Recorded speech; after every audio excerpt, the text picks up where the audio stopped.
Yeah, we are. Go ahead. Hi, so here we are, ready to get started. This new venture. I want to thank each of you for your interest and for agreeing to be a part of this mission. Some of you have met in person, some of you have met on the phone, some via Zoom. Nice to have you all here in one place where we can start putting these faces together with your names. Thought I remembered Carolyn, but I had to look at her name tag to make sure. This commission was in existence years ago, became dormant. We don't really know why it became dormant, but it did. So we're restarting it to give us a forum and a place to discuss human relations here in the city of Troy. Your focus from this viewpoint, or from this point forward, will be to discuss issues that affect us here in Troy and what prevention and or solutions can be applied. I want this to be a discussion of moving forward, a discussion of what and how we improve as a community. We're going to work together on that. We have a lot to learn from each other. Around the outside of this table, we have a peripheral group. These people are here as resources for you. We have Officer McKinney, Sergeant McKinney, Captain McKinney, and Citizen Chief. Patrick Tiverton is our city manager, service and safety director. Our fire department chief, Matt Simmons. Mr. Kenny Block is here to take part in the discussion, to listen. Another visitor, Melissa Klepps is the leader of the Troy Foundation. Let's see, we have Salome Hecate is sitting over here. She works in our office at City Hall. She's actually going to be taking minutes for us tonight. Sue Knight is, well, she's clerk. Sue doesn't even. Sue is clerk of council, and she just celebrated 50 years of employment with the city of Troy. Amazing. And then Kathy Roeder is the head of our Chamber of Commerce. Lauren is our communications director in the office. And so we're all here to help answer questions, direct things if we need to. We're hoping that if you have questions, if you have somebody you want to hear from, that you'll let us know. We will facilitate that. If you have questions for the police department, we will schedule them during one of these meetings to come talk to you and answer questions. City schools, you have questions for them, we will get them here to answer questions, to be part of the discussion. My desire is for this process to be educational in both directions, for you guys, for me, for everybody in this room, for anybody who's listening. You all come with your own history, your own stories, your own ideas of what the discussion should be. We're going to get started by going around the table and introducing yourself. I've changed up the itinerary a little bit, but we're just going to go right into the introductions. Tell us how many years you've lived here, what your connections are in Troy, family, school. John, you want to start? Sure. I'm John Keller. I grew up in Greenville, or outside of Greenville in the country, for most of my life. I've only been here in Troy for 6.5 years. I was called as a pastor of Troy Episcopal Brothers. So we moved here about 5.5 years ago. Been the pastor for 6.5 years. Have very little connection with Troy. I have an aunt and uncle, James Fisker. She's the aunt to my mom. They're my wife. We have 4 kids, 2 which have made Troy their home now since we moved here. One is Andrea Keller, and the other one is Kirsten Harvey. She's married, and Desmond Harvey, and we have 2 grandkids. And they all call Troy their home now. An outsider's perspective, maybe. I don't know. We'll see. Okay, my name is Loretta Phillips. Born and raised in Troy, have been here for 70 years. I attend Richards Chapel United Methodist Church. I worked at Lincoln Community Center for 13 years. As a matter of fact, I see one of my students that I had. And now at one point, she was teaching students. I also taught at the preschool. I did tumbling classes, cheerleading, and baton. I worked at KinderCare for 2 years. Started my own very special home care center in my home for 10 years. Family connection. My family was pretty well known in Troy. My dad, Benny Pfeiffer Jr., was the first Black baseball coach in Troy. My brother, Benny Pfeiffer III, was the first Black basketball in high school. I was named, I forget what the name of it was, was sold all of them. My husband is Richard Phillips, who is the Troy soccer coach, and has been for 35 years. We've been blessed with our children and our family who lives here in Troy. We're blessed with 6 grandchildren. My desire and goals for, my desires and goals for this committee is racism, better understanding of Black and brown community.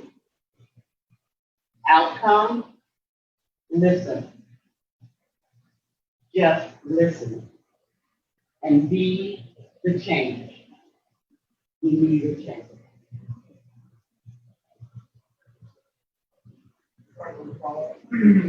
Hi.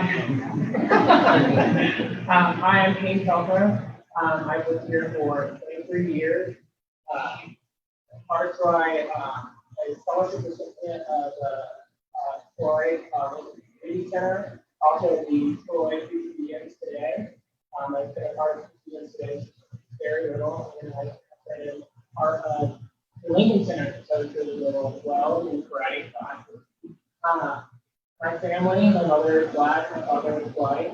My great-great-grandfather was the first president of the NAACP in the Tri-County area. And we come from a different area, so our roots are deep on it. So, like, definitely with that whole life diversity, growing up with 4 brothers and sisters. But I've had tons of experience here in Troy. I just graduated from Ohio University with only 3 years. So one of my goals is to bring light into diversifying our education system and talking about that. Also, through this organization, just listening and also being that voice for those who can't speak for themselves. It's time that we realize these issues, and it's time that we do something about it. Yes, Stephanie Johnson, and I have lived in the community for 29 years. My husband is Aaron Johnson, and he also done a lot of coaching with those teachers, currently at the career center. I think that's where my eyes were opened to the not just racism in our community, but real issues that exist in any community. I was just unaware of them, and I didn't have to do life. So it's been a passion of mine to do things, to just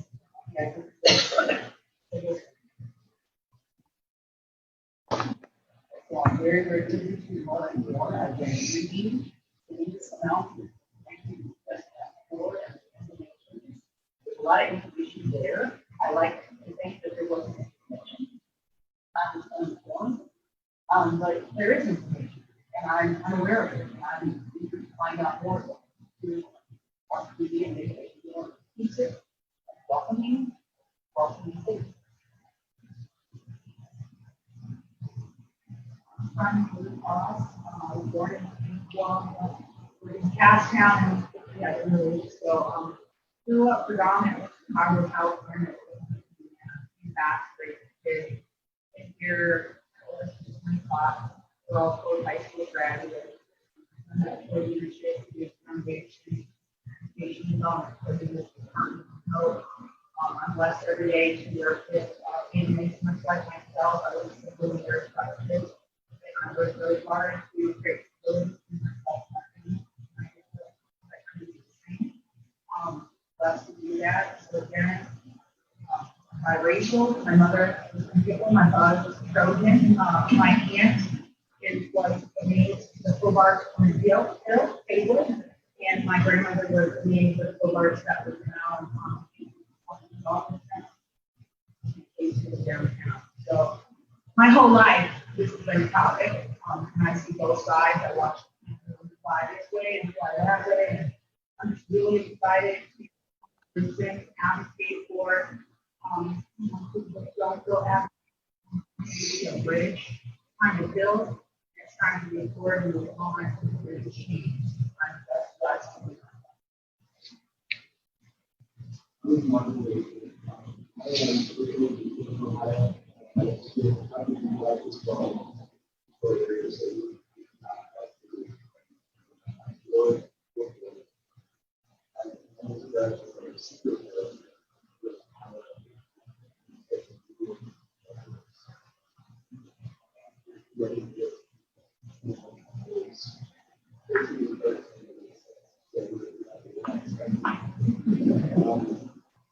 My wife is a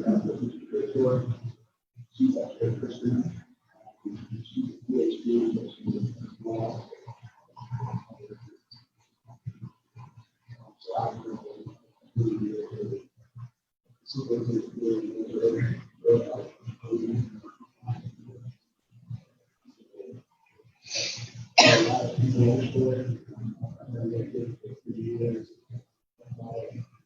my thought process is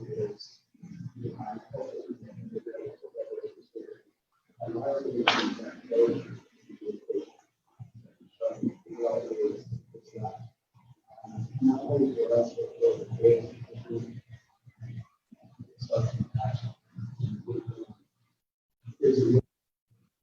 It's like I'll be thinking, and I think it's up to you, but the community.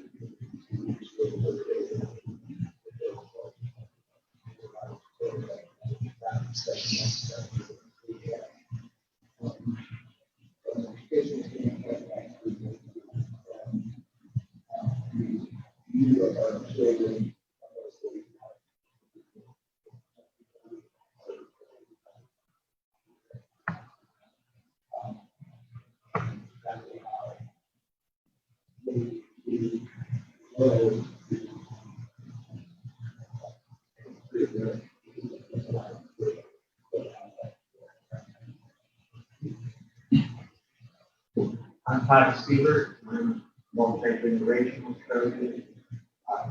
My mom was raised by a single mom on Union Street, over by the ice cream stores around the lower top. My dad was a fireman. Basically, they started to do that so that my sister could have a better life and go to school. I could go to the University of South Carolina, and go on to the University of law school. The last 30 years, I've served as a lawyer in the community. We have a number of people in many different fashions. I was involved in city council in the 90s. I took some time off to raise my children, got back on city council approximately 3 years ago. Basically, I'm here for 2 reasons. Number one, personally, I attended a meeting in Lutheran Chapel that happened a month ago or so, and it was, I know him and shoot pretty well, so baseball and stuff like that. But there were some very eloquent speakers that I was very impressed with and recognized that there are some issues that we need to talk about. And secondly, probably more importantly, I wanted to serve as a counselor member and talk to me about the next year. I know sometimes people say counsel doesn't listen. For the last 3 years, I've been attending council members, and there's about 3 people that show up every meeting. So we tried to reach out more to the community. We started having meetings at here about once a quarter. Obviously, COVID has been a weird thing. But I think part of being a responsible member of council is being involved on the inside just so that we can show this conflict back to the council and administration so that we can listen. So, yeah, Mr. Major, I've been watching Hamilton, so my theory of this is to smile more and talk less. So you won't hear much from me. I really am not here in the advocacy position, or I really do want to. I hear about some people say they want to listen, so hopefully you talk as well. Because I do think. Good evening, everyone. I'm Sue Brown. I'm the community and the community. My husband and I are military. Actually, they're vets. We moved here in 2016 from Hawaii. So I hope that I bring a different perspective to everyone. We've been married for 20 years. We have 5 kids.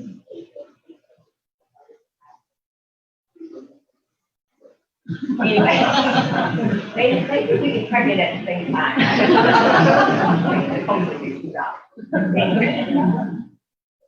But anyway, my son, when we moved here in 2016, he attended. And the reason why we selected for is because in the military community, which he English as well as required I looked at the whole country and the ratings and a lot of things for my family.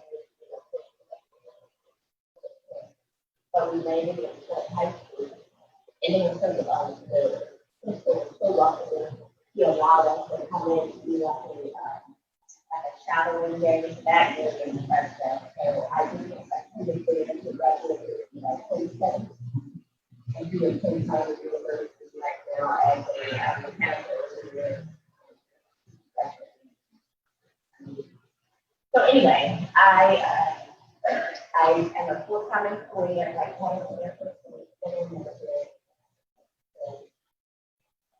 But I chose to put an application in because I feel that I can bring a different perspective. As diversity, working out there, my father, my dad black, had a step on his life, my ancestry or biracial. So I feel that I can bring a little different perspective.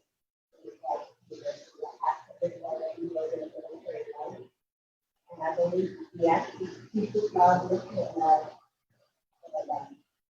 to learn about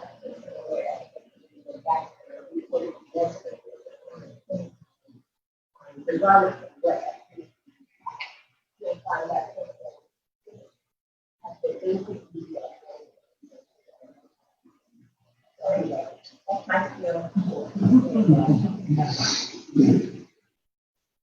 I'm Caroline Nicely. I have lived in Georgia since I was 13, so freshman year of high school. So I graduated in 2005. I had a 12-year-old son, so I also raised here in Troy. I house here about 3 years ago, so pretty good for a while. I worked at the Family Abuse Shelter right after I graduated college in social work. So I worked there for a while before I actually got into the violence system. And then got in with the probation department there, just by being there every day, had the opportunity to put me in a position there as a high risk officer there. And the reasoning why they wanted me to come there is because of my social work background. I didn't have any type of law enforcement background, never even studied law enforcement, and never interested in law enforcement. So again, my son is here, so that's one of the reasons why I'm here. I'm biracial. Coming to Troy at a pivotal time in high school, so I was there all through the high school years. A lot of my friends, I would say, some of my friends were not of my skin color, so I got to witness a lot of things. Some of which I spectrum, maybe people that are more likely to don't believe or see through their experience. And I guess we're on the other side of that, from law enforcement formation as well. So I agree with a lot of people who want to say things can change. I think I get the perspective of why things can change, because I'm in the system of that.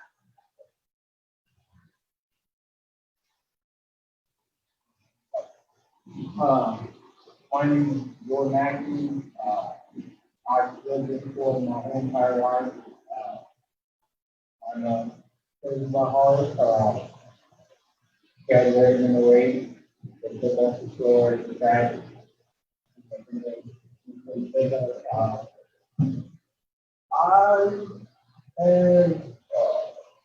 I'm born and bred from the Lincoln Community Center of my roots. So where I got into sports and the honest mentoring. Now I currently, I'm involved with the football league. Not so much as now because I'm at the junior high division now. And I think in that, literally, that is part of that. If you, then you talk to you, I honestly chose to do this because I deal with a lot of the youth. I feel that I very open to, relatable with a lot of these kids and stuff. So I feel like I can bring perspective of like my tools to coaching, being concerned my whole life, and young, like been doing this and youth. And my biggest motivation to join this is I was, thinking of what I needed as a young kid growing up in Florida, being that mentor and being that muscle. And so I decided, I'm already, in the school, young kid, coaching, reading and writing. I think that's my favorite goal. I carry even more life than doing it. Me, my job is to make sure you are a good son, classmate, brother. My ultimate goal, and I'll come to this, is to help bring that open dialogue and communication between the police department and the minority, just so that there can be communication, open dialogue, because there is a very, very fractured relationship.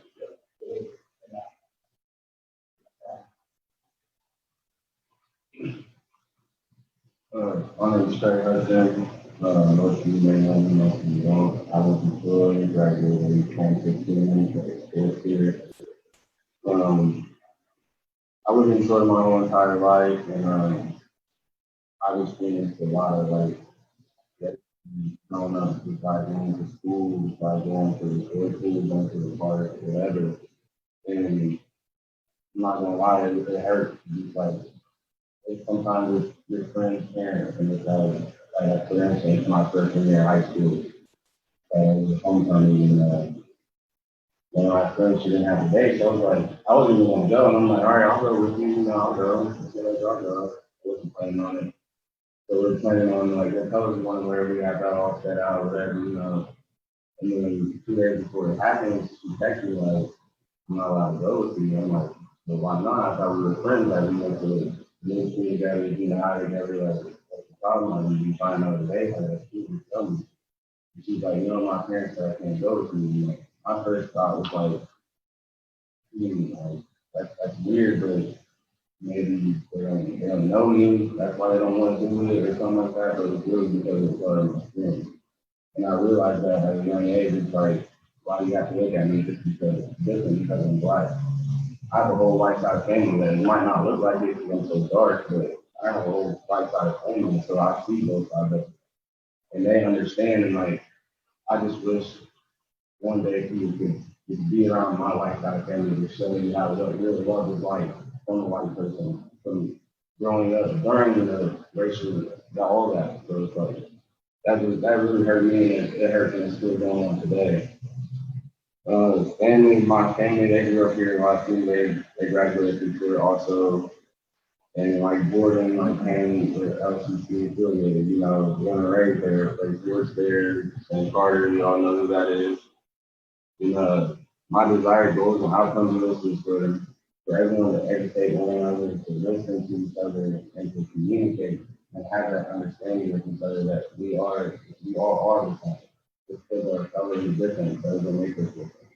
We all breathe the same, we all have the same heartbeat.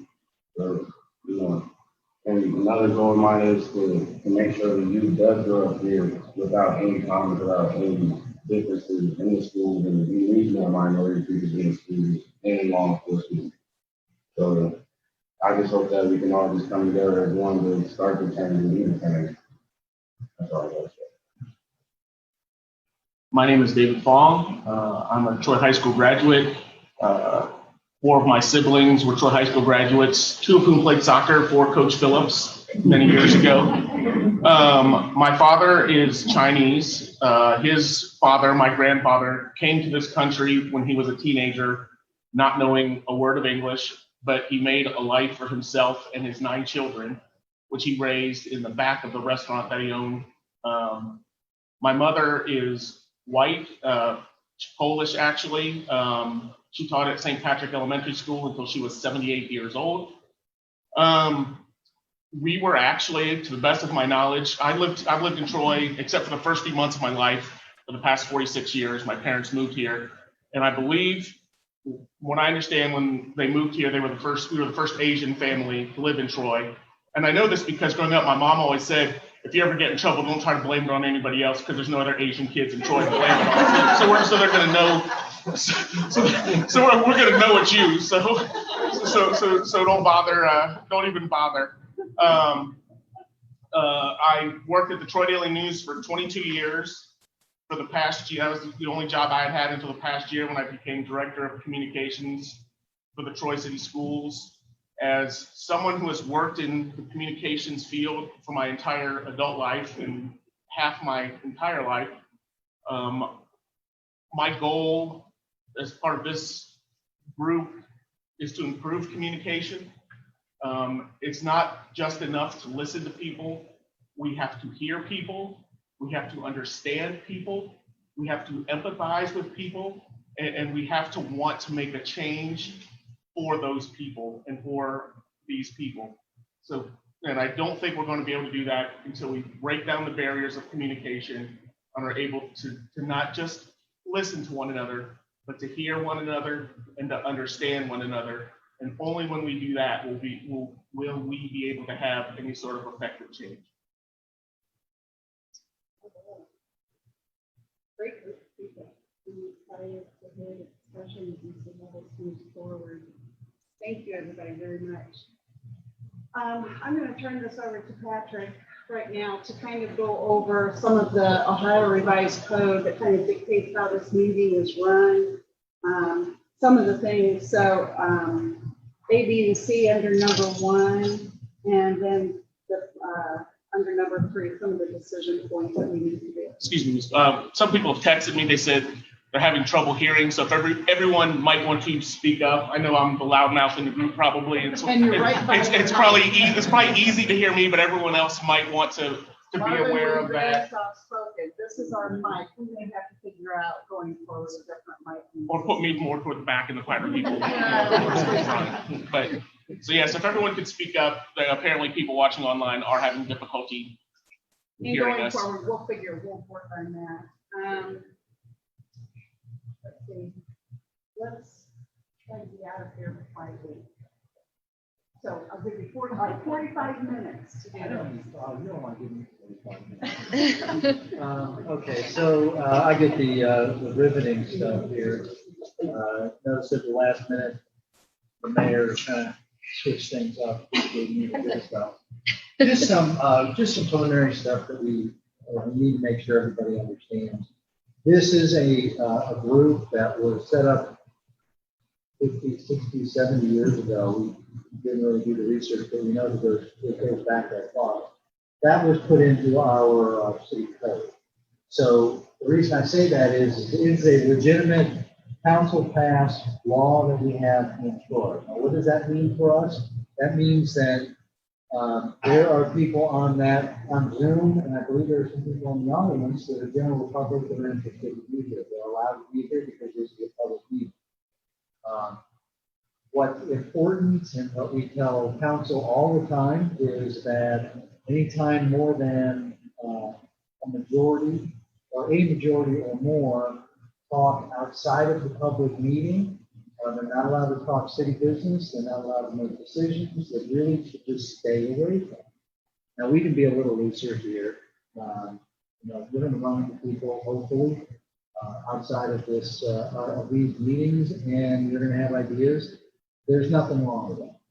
It's not that you have to not say anything about anything and like walk away when you see somebody else on this commission. That's not what this is all about. It's certainly contrary to what the whole point of us getting together is for.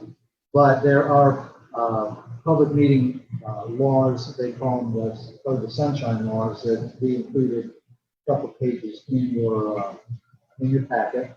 And it's just to let you know that expect that the public may be here. As long as we do Zoom meetings, they will be able to chip in anytime they want to. And everything we do record, we do have it live streaming on Facebook. When we go back to two live meetings, like we hope to with council meetings. If we go back to City Hall, for example, we are set up to do live streaming through our website. So the point is we want transparency, we want accessibility, we want input from everybody and anybody that has an opinion. And I think we all know that, especially in the world of social media, everybody has at least one opinion, lots of times multiple opinions. And so it is what it is, and we try to do that. Speaking of the codified ordinances, chapter 135, I believe it's a one-pager, maybe two, this is the mechanism that allowed us pretty quickly to reactivate the Human Relations Commission.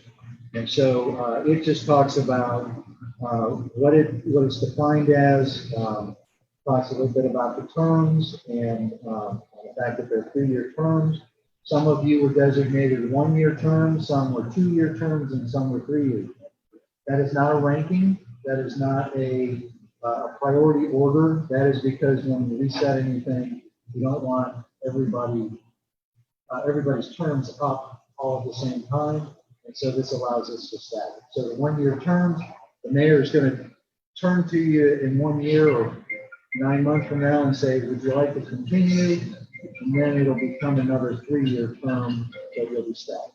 So that's all that means. And then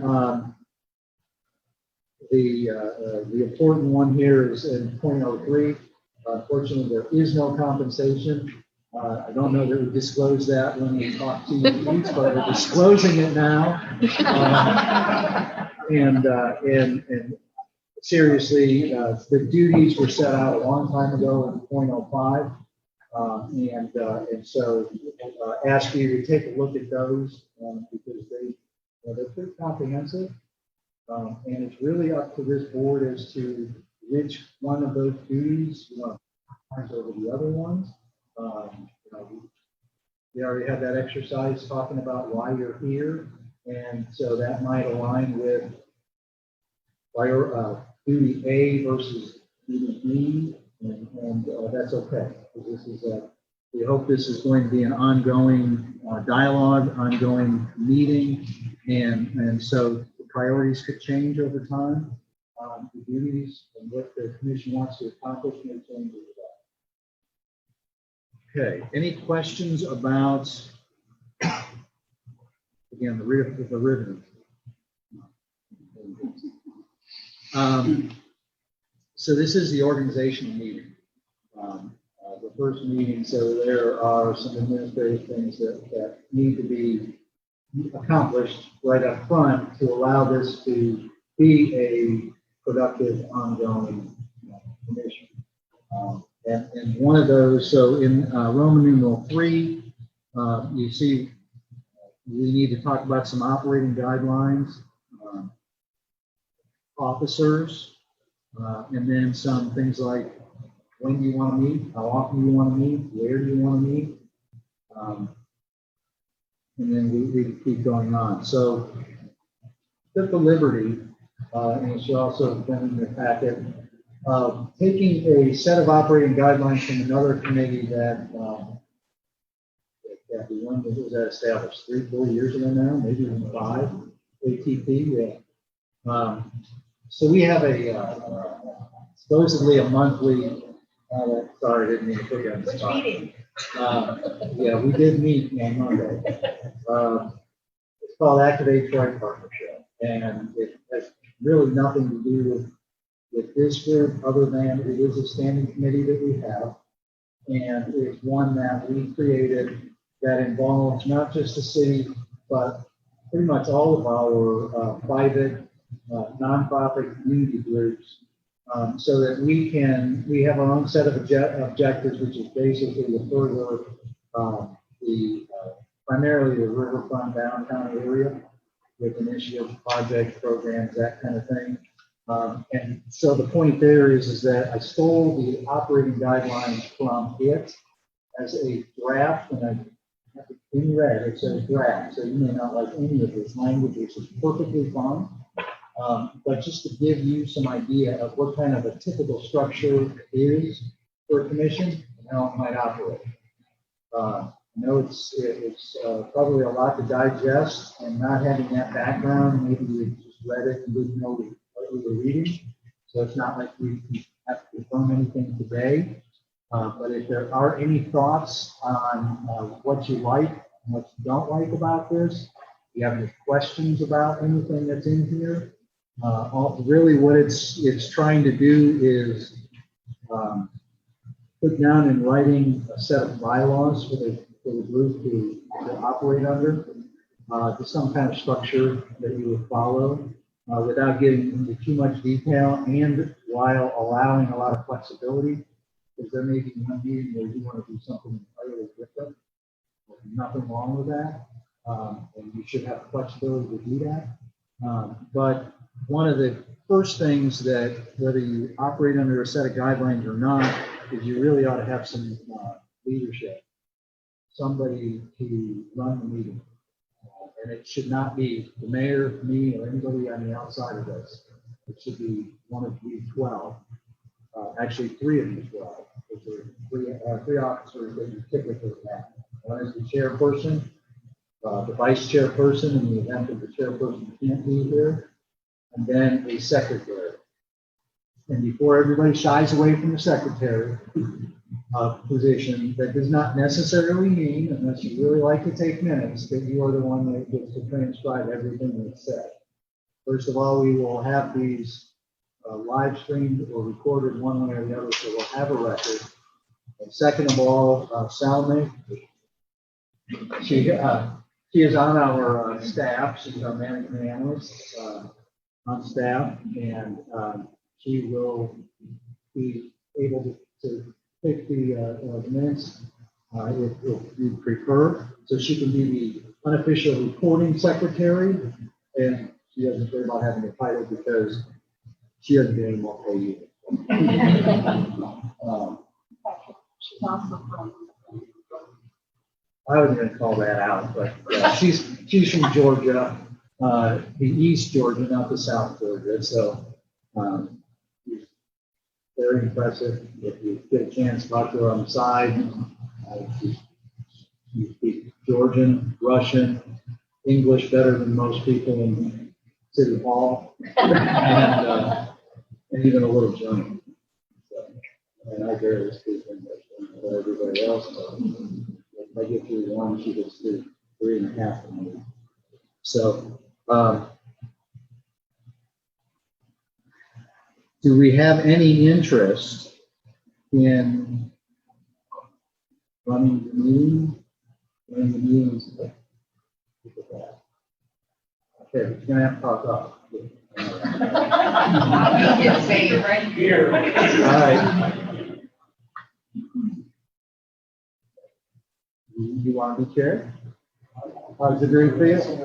It's up to the group. So, you know, we could do this formally where you nominate and then second and, you know, it's up to you. Well, that's good. Yeah. Informal. All right, so that's automatically chair. So if Marvin, thank you.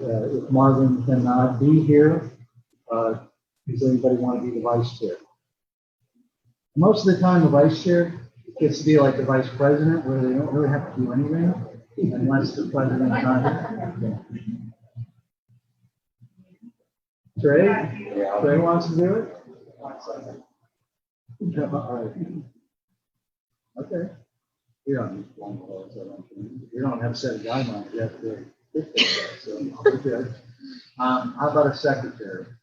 And really, and I started to say, but I didn't really finish the description of the secretary.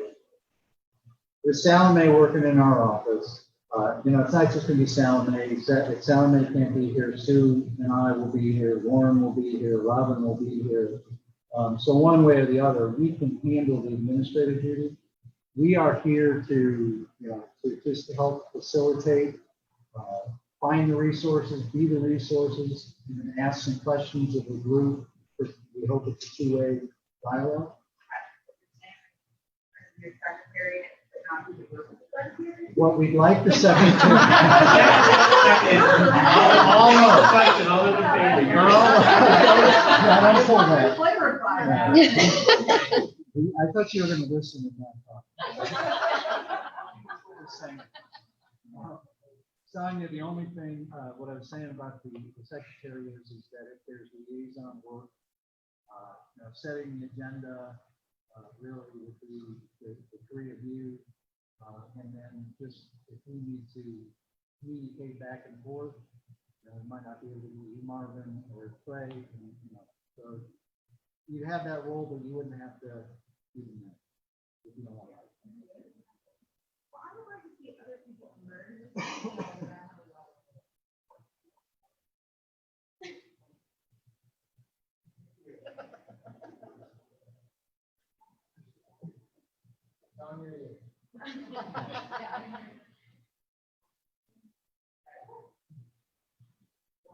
So if we, well, I was going to say, it's in the, those that read the draft operating guidelines, those are 2-year terms. Because we're automatically assuming that even if they have a 1-year term, you know, you'll want to keep going. The only one we don't really know about is Todd, because we're up for re-election next year, so it's an uphill battle. I have a lot of stuff you can pass.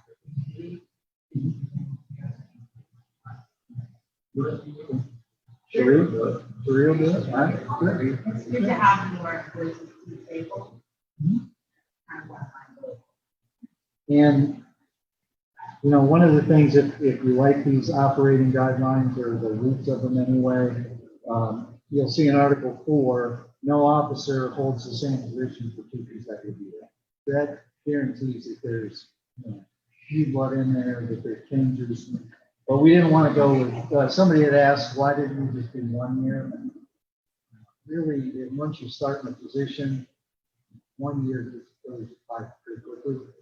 You know, sometimes you need to get your footing and get your initiative started in the first year and then see them really start taking through second year.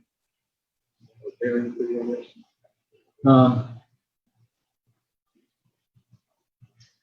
Location, time, and dates of meetings.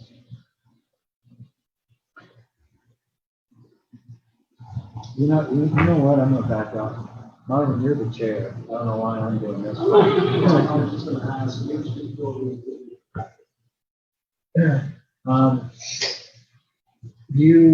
I believe this. Well, we didn't really presume when, and we if this building is available, we can use this room. We can use City Hall if you want to, although, at this point, using the chambers probably wouldn't work because of the social distancing, et cetera. But there are several different places. The community center was, the addition was built, that might be a good future. And honestly, there are some times with ATP, we rotate. Pardon me, no, sure. Yeah, you got me there. Do you have a room this big, Sonia? It's not this big by far, no. But it's good in it. I'll be able to meet together. We have several different venues that are big and small. So if we need to space out, and we can bring the technology with us. So we need to voice those.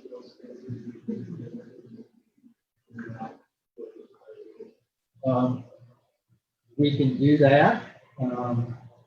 What I think we'd like to hear is, maybe what days of the week don't work for you to narrow it down. What days of the month maybe? How frequently do you want to meet? Do you prefer to meet during the evening? A lot of you might work. It's usually that way, so those are all talking points. The draft. But I would. Because this is like a big topic.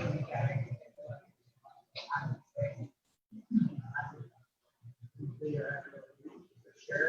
I am still down. People get comfortable. For me, I do Tuesday night. I said I would do like every 2 weeks.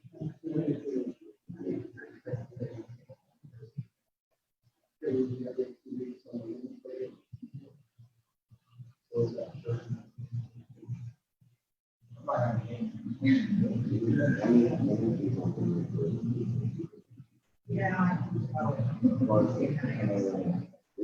We probably have to do like Tuesday or Thursday. Because I need to get a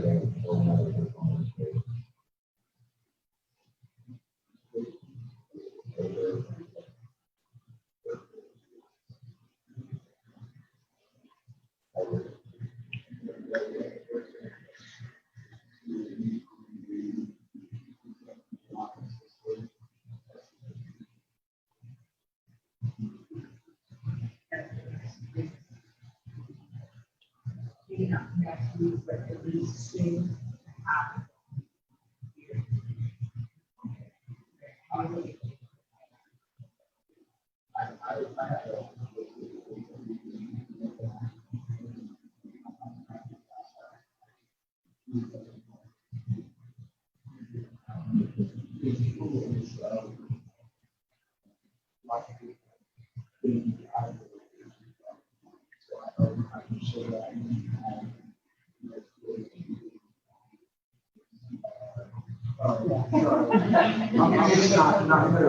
Pretend like this is your son down here. I know.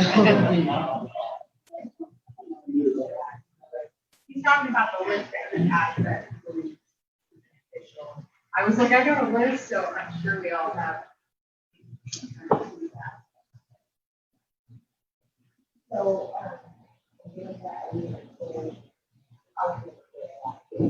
I like to like a little email and the phone number. So that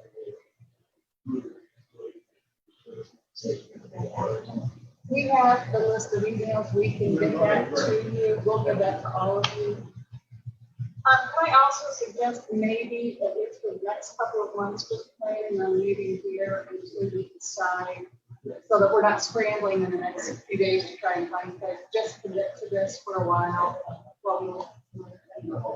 Yeah, and we'll check it out. starts with 30 to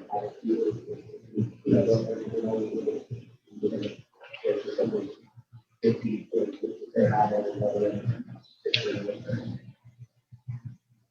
And let me, target something that you just said. We have an email group. And this is one of the things that we're real sensitive to with the city. So when I send something out to the council, I have to be careful how I send it to them. I don't send it to them as a group, or I have a group, but I'll blind copy them, so they all have it, and we'll share it with the media, or whoever needs it for public information. But the attraction, I guess, is for the council members. If I send them just that, let them know something is going on, or that we're contemplating doing something, I may, in the past, I would start getting comments back from the council. If they reply all, and they're sharing it with all the council members, then somebody may have another good suggestion, so they start talking, and then it starts to make the appearance like we're discussing city business without going public. So those are the kind of things we want to avoid. Not the email group is a good idea. They're just a way that we want to do it, so that we can continue to be transparent and also share information that we need to do around. That is one of the quickest forms.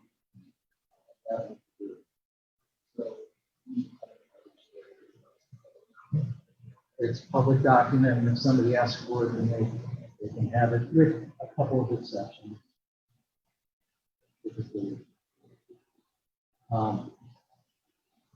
So we can do that. We do have a group that includes the peripheral and the commission members, and so we can coordinate that with you. So the first meeting then will be July 22nd. 22nd to Wednesday. The 23rd. Yeah. The 23rd. No, I can be off.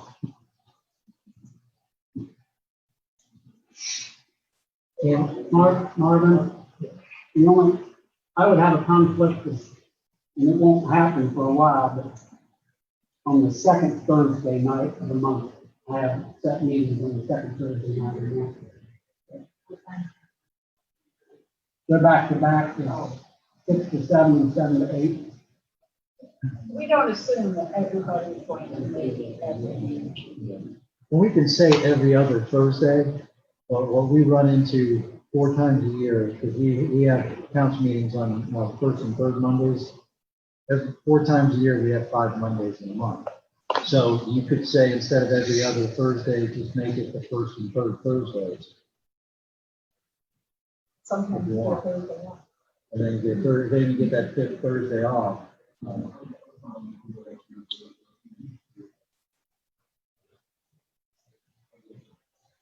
Every other?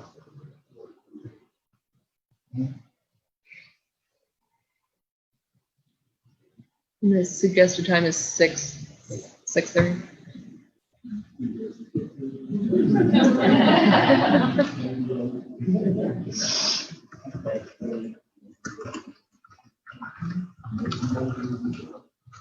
And for the foreseeable future, we'll continue to set up and have Zoom. We have an account with Zoom, so.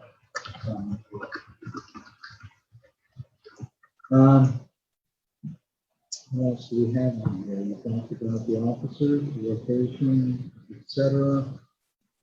General agenda structure. So some of this, like D&E, maybe some things we want to think about, because Marvin, you said you had a list of things, and maybe if you share it with people, then for the next 2 weeks, kind of chew on it and see, how you want to tackle it.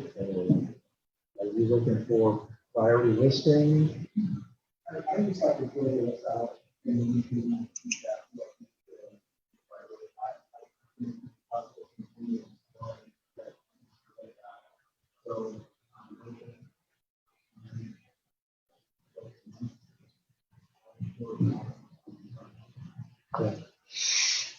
so. Thinking ahead for 2 weeks from now, we could have that list on, everybody's done the dot exercise or priority exercise where you put it off which ones you think are most important, and then that way you're kind of narrowing them down to the top 3, 5, or 10. We can just administratively have that kind of materials here for the next meeting if you want to do that. Are you, these are, talk out loud, these are kind of details that once we get going, we can talk about behind the scenes, but are you looking at that list? So you email that list out, are you looking for people to add to that list before 2 weeks so we have a more comprehensive list? Yeah, I really would be looking at this.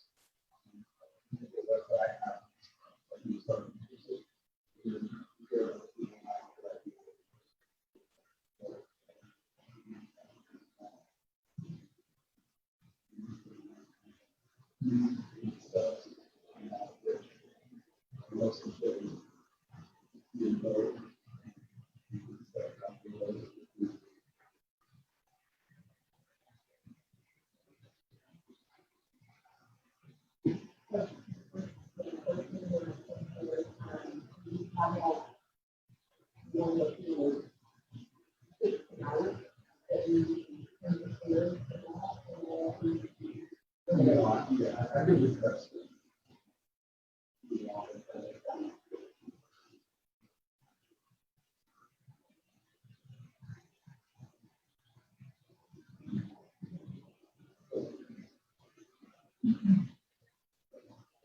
So it sounds like the two primary agenda items for the next meeting would be, you know, what you'd like to see as far as operating guidelines go. And as part of that, if you're thinking along those lines, you know, what might you think a typical agenda would look like? Our council agendas have set categories that we go through, and they're structured. Don't have to be. Every meeting may be different. But, you know, you're gonna want a presentation at the beginning of every meeting on whatever topic or initiative. It's just something to think about there, and that could be plugged into the bylaw or the operating bylaw. So discussing those guidelines and maybe reaching some consensus on that would be important. And then, of course, the other one, most of the time, will be on discussing the rest.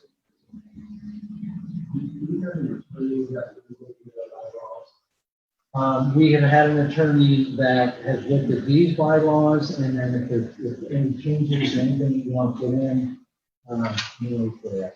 And we have our city attorney will look at that. Grant Herbert.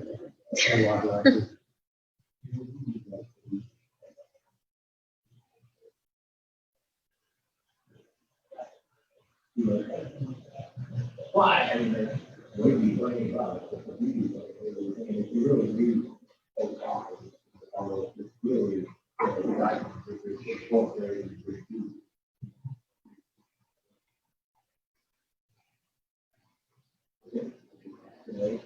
Well, I think I love it.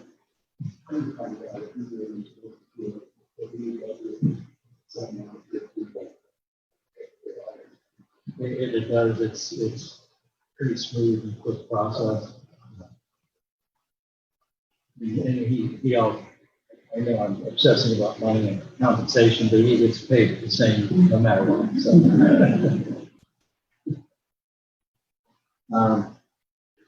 That's all I see on the agenda. The one thing I didn't put on the agenda, but I made a note, Sonia, thank you for coordinating the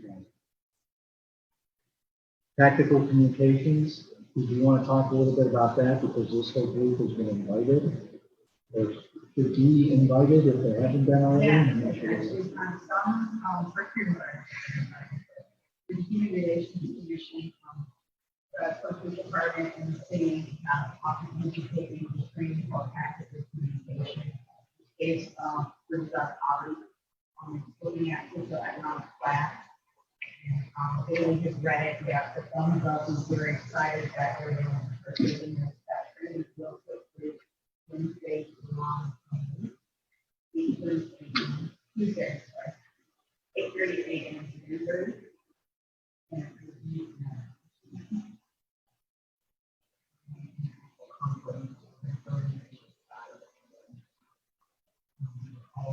and I also want to go around, you know, have to comment simulation. That's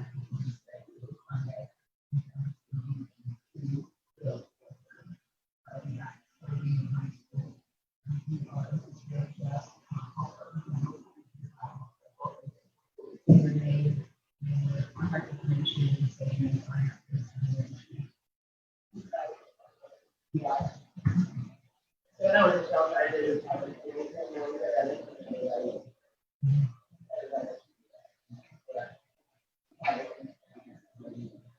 Poverty simulation is essentially based on mind and graphics. You will walk in, you simulate the town and a family that are going to survive. You could be alone on social security, you could be kind of our famous woman, Pablo Perez, and raising his brother and sister, his dad, charge, and Steve on social media. So again, you have to go to welfare building, you have to bills, you have to go to school. Some people are children, some people are children that just want to go to school, some people are children that have mental health issues. How poverty survives and why human survival knows sometimes we do things people outside of the legal medicine.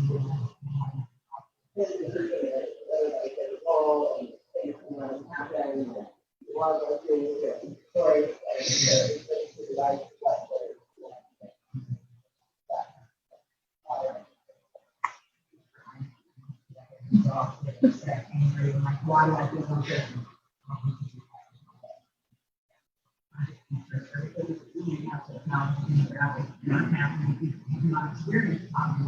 Some get a little difficult to sit and strain and talk about. We're excited, and they're very excited, and also our fire department will be there as well, so all first responders.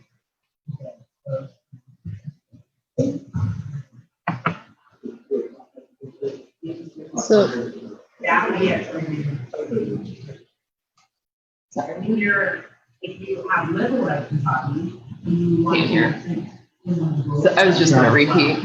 Believe it or not, they can't hear you. I was just gonna repeat into the So a microphone. little louder, yeah. Wow, I know.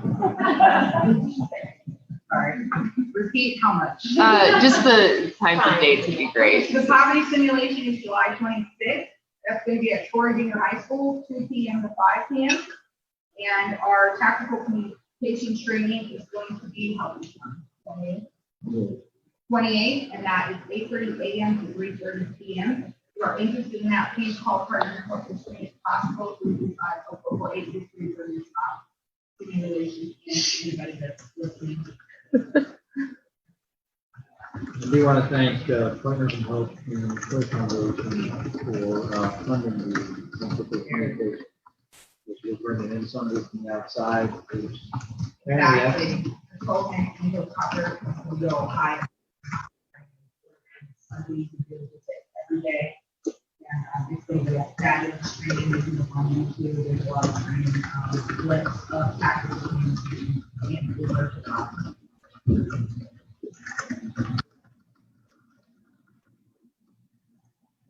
That's all yours.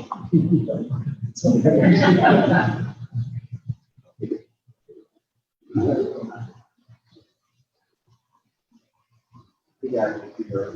I know.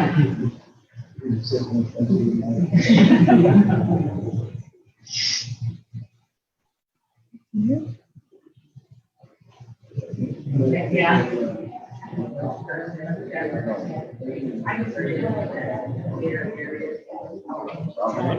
Does this mean we're officially done and we can?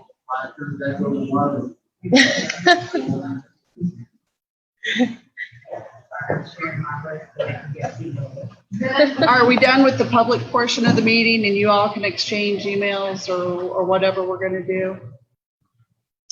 Thank you, everybody. I do not have anything else. This was pretty much an organizational meeting to get us started and to give it some structure so that we kind of know when we come back. So we'll see you in 2 weeks on the 23rd. 6:15. Meeting will start at 6:30 promptly, and should we add an ending time so that we know we're not just gonna go all evening? 8 PM? Okay, we'll say meetings will be over by 8 PM. And, anything else from anybody? So, you mentioned emails and telephone. The emails, those best emails, we sent everything to them. And the phone numbers that you include on your application.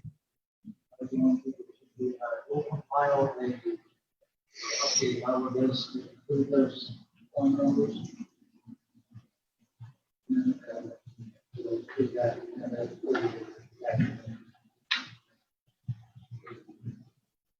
Thank you, everybody, for being here. Chairman, is there anything else? We have both of office copies. Oh, we have oath of office copies for each of you, and thank you very much for being here.